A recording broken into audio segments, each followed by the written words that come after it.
সুপ্রভাত বন্ধুরা, আশা করব তোমরা সবাই ভালো আছো।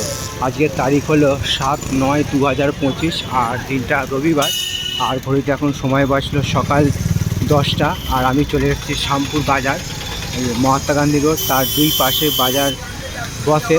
তো আজকে ছুটির দিন রবিবার, আর সামনেই আছে বাঙালির বড় উৎসব দুর্গাপুজো, এবং তারই একটা ছবি পূর্ব মুহূর্তে শ্যামপুর বাজার আর বাজার সংলগ্ন আশেপাশের পরিবেশের ছবিটা সকালবেলা তোমাদের সামনে আমি দেখাবার চেষ্টা করছি। আর আমার ডান দিকে আছে শিব ঠাকুরের মন্দির।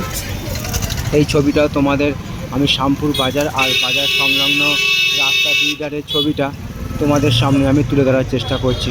আশা করছি ভিডিওটা তোমাদের ভালো লাগবে। ভালো লাগলে অবশ্যই তোমরা মন্তব্য করে জানাবে কেমন তোমাদের ছবিটা লাগছে। তো বন্ধুরা, তোমাদের সেই রবিবার ছুটির দিনে রাস্তার দুই পাশে বসা শ্যামপুর বাজার খুবই একটা জাঁকজমকপূর্ণ বাজার, খোলামেলা বাজার বলা চলে, এবং সেই ছবিটা রবিবার ছুটির দিনে তোমাদের সামনে আমি তুলে ধরার চেষ্টা করছি। আশা করছি ভিডিওটা তোমাদের ভালো লাগবে। ভালো লাগলে অবশ্যই তোমরা মন্তব্য করে জানাবে কেমন তোমাদের ছবিটা লাগছে। তোমাদের বুদ্ধে সেই ছবিগুলো বানানো, তোমরা আমার পাশে থাকার দরুন আমার চ্যানেলটা এত ভালো গ্রো করেছে। তো তোমাদের সেই ছবিটা আমি দেখাবার চেষ্টা করছি। রাস্তা দুই ধারে বসা বাজার এবং মধ্যিখান দিয়ে মহাত্মা গান্ধী রোড চলে গেছে, এবং সেই ছবিটা আমি তোমাদের সামনে রবিবার ছুটির দিনে তুলে ধরার চেষ্টা করলাম। আশা করছি ভিডিওটা তোমাদের ভালো লাগবে।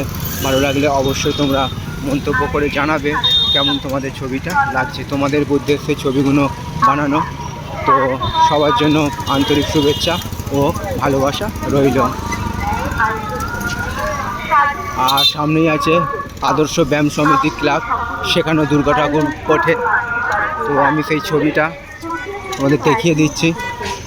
আজকে যেহেতু দিনটা রবিবার ছুটির দিন, শ্যামপুর বাজার কেমন কি সাধারণ মানুষের জনসমাগম ঘটে তারও সেই ছবিটা। আর ডান দিকে আছে আদর্শ ব্যায়াম সমিতি ক্লাব, যেখানে বিভিন্ন অনুষ্ঠানে ঘর ভাড়া দেওয়া হয়, আর এখানে দুর্গা ঠাকুর ওঠে। তো বন্ধুরা, আমি বাজারের ছবিটা তোমাদের সামনে আমি রবিবার ছুটির দিনে তুলে ধরার চেষ্টা করলাম।